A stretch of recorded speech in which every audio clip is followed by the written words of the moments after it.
कबीर खड़ा बाजार में मांगे सबकी खैर, ना काहू से दोस्ती ना काहू से बैर. या दोह्यामध्ये संत कबीर एका बाजारात थांबलेले आहेत. त्यांना ना कोणता मित्र आहे ना कोणता शत्रू आहे, पण ते सर्वांचं कल्याणच मागतात. काहीसं असंच व्यक्तिमत्व भारतातील एका सर्वसामान्य व्यक्तीचं असतं. एक सर्वसामान्य व्यक्ती कधीच कोणाच्या कामामध्ये व्यत्यय आणत नाही किंवा स्वतःच्या कामा इतर दुसऱ्या गोष्टीमध्ये रस घेत नाही. काश्मीरमध्ये जे निरपराध व्यक्ती मारले गेले ते सुद्धा असेच होते. नमस्कार, मी दीपक खिलारे, सायकोलॉजिस्ट आणि आपला मित्र. या व्हिडिओमध्ये आपण जाणून घेणार आहोत की काही धार्मिक उग्रमतवादी व्यक्ती दुसऱ्यांना इजा पोहोचवण्यापर्यंत का पोहोचतात आणि अशी कोणती प्रवृत्ती असते जी की त्यांनाही हिंसा करण्यासाठी प्रवृत्त करते किंवा भाग पाडते. मित्रांनो, या जटिल विषयातील मांडलेले मानसशास्त्रीय पैलू जर तुमच्या तर्कसंगत बुद्धीला पटले तर हा व्हिडिओ तुम्ही कधीच विसरणार नाहीत. अन्यथा तुम्ही हा व्हिडिओ स्किप करून जाऊ शकता. आजही एखादा आध्यात्मिक किंवा सेल्फ ॲक्च्युअलायझेशन झालेला किंवा तर्कसंगत बुद्धीचा व्यक्ती तो जेव्हा एखादा धर्मांध होऊन भान हरवलेल्या व्यक्तीचे विचार ऐकतो तेव्हा तो सुद्धा आप लोग कितने बचकाने हो, कितनी छोटी सोच. नहीं. असाच विचार करतो. तरी सोशल मीडियापासून ते आपल्या गल्लीपर्यंत सध्या धार्मिक कट्टरवाद आलेलाच आहे, सौम्य तथा जहाल स्वरूपात. माझ्या मतानुसार एका व्यक्तीचा धर्मांध कट्टरवाद या खालील 4 स्टेजमधून घडतो. पहिली स्टेज तो धार्मिक बनणे, दुसरी स्टेज नंतर धर्मांध होऊन सांप्रदायिक बनणे किंवा कम्युनल बनणे, त्यानंतर तिसरी स्टेज नंतर कट्टरवादी होणे किंवा कट्टर विचारवादी होणे आणि चौथी स्टेज नंतर आतंकवादीपर्यंत बनणे. म्हणजेच धर्मापायी गैरधर्माला किंवा गैरधर्मातील व्यक्तींना इजा किंवा हानी पोहोचवण्याचा प्रयत्न करणे. तर हा जटिल मनोवैज्ञानिक विषय मी आत्तापर्यंतच्या सगळ्या सोप्या पद्धतीने उदाहरणासहित तुम्हाला समजावून सांगणार आहे. आणि हा व्हिडिओ पूर्ण बघून झाल्यानंतर तुम्हाला निश्चितच या विषयाला पाहायचा एक नवीन दृष्टिकोन मिळेल अशी मला खात्री आहे. तर शेवटपर्यंत जुडलेले राहा. चला तर मग धर्मांध व्यक्ती हिंसेकडे का वळतो यामागील सायकोलॉजिकल ॲनालिसिस स्टार्ट करूया. प्रथम आपण एक सिद्धांत बघू, स्टेअरकेस टू टेररिझम. हा सिद्धांत कट्टरपंथाला एक टप्प्याटप्प्याचा किंवा स्टेप बाय स्टेप मार्ग म्हणून मांडतो. पहिल्या ग्राउंड फ्लोअर स्टेजमध्ये हा परसेप्शन ऑफ अनफेअरनेस किंवा हा मार्ग अन्यायाच्या भावनेने सुरू होतो. या पायरीमध्ये त्यांना आपला धर्म अन्यायाने वागवला जात आहे अशी भावना निर्माण होते, जी भावना राग आणि निराशा उत्पन्न करते, अँगर अँड फ्रस्ट्रेशन. त्यामुळे मनामध्ये सुप्त असलेल्या अतिरेकी विचारधारांकडे त्यांचे मन वळवले जाते, ज्या भावना त्यांना कट्टर मार्गाने नेण्याचे वचन देतात. यात ते पहिली पायरी चढलेले असतात. कालांतराने व्यक्ती दुसरी, तिसरी, चौथी आणि 5वी पायरीसुद्धा चढतात. ह्या पायऱ्या एका धर्मांध व्यक्तीला सर्वसामान्यापासून ते दहशतवादी बनण्यापर्यंतचा प्रवास दर्शवतात. पुढे सोशल आयडेंटिटी थेअरी.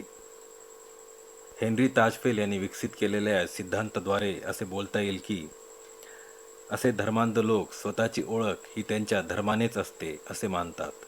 जेव्हा हे धर्मांध लोक त्यांच्या धार्मिक गटाशी घट्ट जोडले जातात तेव्हा ते इतरांना धोका किंवा शत्रू मानू लागतात.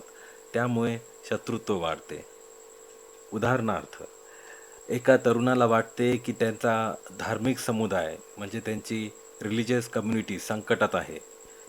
तो तरुण एका कट्टर गटात सामील होतो, जो गट बाहेरच्यांना काफिर किंवा गैरधर्मीय म्हणतो आणि हिंसा ही धर्माचे रक्षण करण्याचा मार्ग आहे असे त्या व्यक्तीला कळते. मग त्याच्यामध्ये हे विचार डेव्हलप होतात की एक तो तू रहेगा या फिर मैं. ही मानसिकता पुढे त्याला दहशतवादापर्यंत नेऊ शकते. ते अनसर्टनिटी आयडेंटिटी थेअरी. ही थेअरी मायकेल हॉग यांनी मांडलेली आहे.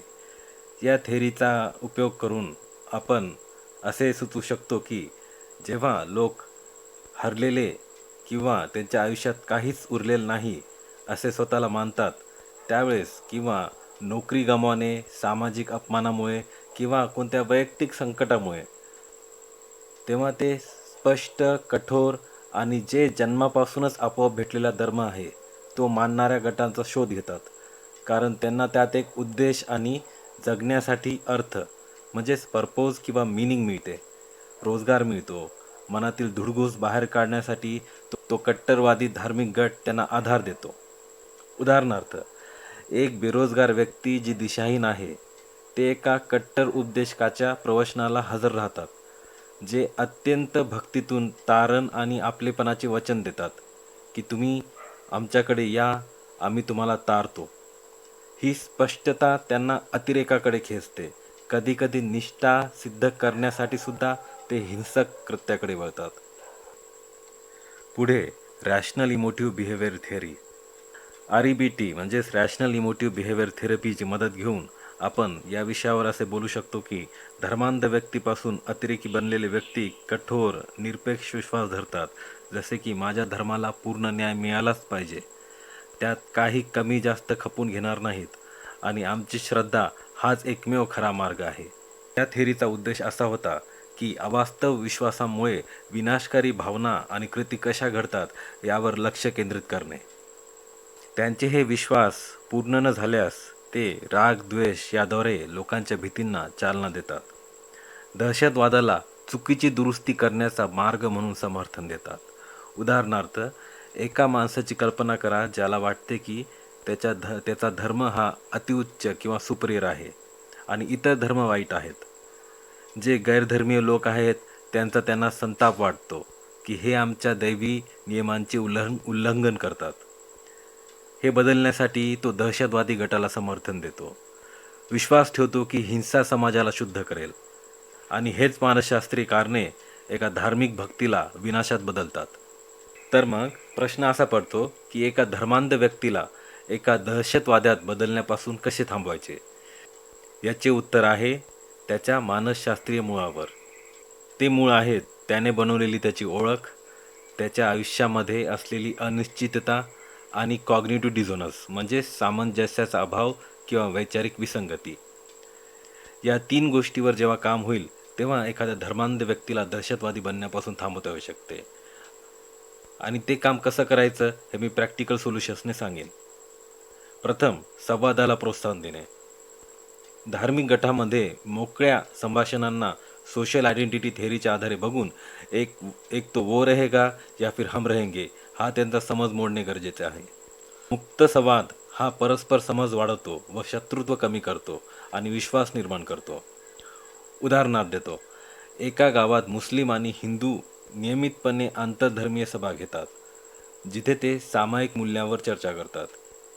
समजा त्यातला एक धर्मांध तरुण जो धर्मांचं रक्षण करण्यासाठी कट्टर बोलण्याकडे आकर्षित झाला होता, तो त्या धर्मनिरपेक्ष सभेत हजर राहतो आणि त्याच्यासोबत असलेल्या तर्कसंगत बुद्धीच्या व्यक्तीकडून हिंदू मुस्लिम धर्मीयांनी एकमेकांना केलेल्या सहकार्याच्या कथा ऐकतो. यामुळे त्याचा दृष्टिकोन बदलतो आणि मग त्याला हिंसा अनावश्यक वाटायला लागते. दुसरे सोल्युशन, त्या व्यक्तीच्या मानसिक आरोग्याला सहाय्य देणे. वैयक्तिक संकटे जसे की बेरोजगारी किंवा एकटेपणा धर्मांध लोकांना आयुष्यातील हवा असलेल्या स्थिरतेसाठी अतिरेकी गटांकडे ढकलतात. समुपदेशन आणि सामुदायिक कार्यक्रम म्हणजे काउन्सिलिंग आणि कम्युनिटी बेस्ड रिहॅबिलिटेशन या पद्धती या इन्सिक्युरिटीसाठीचे किंवा असुरक्षिततेचे निराकरण करू शकतात आणि त्यांना आयुष्याचा उद्देश शोधण्याचे निरोगी मार्ग देतात. एका किशोरवयीन मुलाची कल्पना करा जो कौटुंबिक समस्येमुळे त्रस्त आहे आणि हरवलेला वाटतो, लॉस्ट वाटतो. एखाद्या सोशल प्लॅटफॉर्मवर एखाद्या कट्टर गटात सामील होण्याऐवजी तो जर युवा मेंटल हेल्थ प्रोग्राममध्ये सामील झाला तर त्याला सामना करण्याच्या कौशल्याचे प्रशिक्षण देता येईल आणि मार्गदर्शकांशी जोडता येईल. हे समर्थन त्याला अतिरेकाकडे न जाता त्याच्या जीवनाचा अर्थ शोधण्यासाठी मदत करेल. तुम्हाला जर का हा व्हिडिओ आवडला असेल तर तुमच्या मित्रांसोबत आणि फॅमिली मेंबर्ससोबत शेअर करा. सदैव भारताला महान बनवण्याकडे लक्ष द्या. धन्यवाद.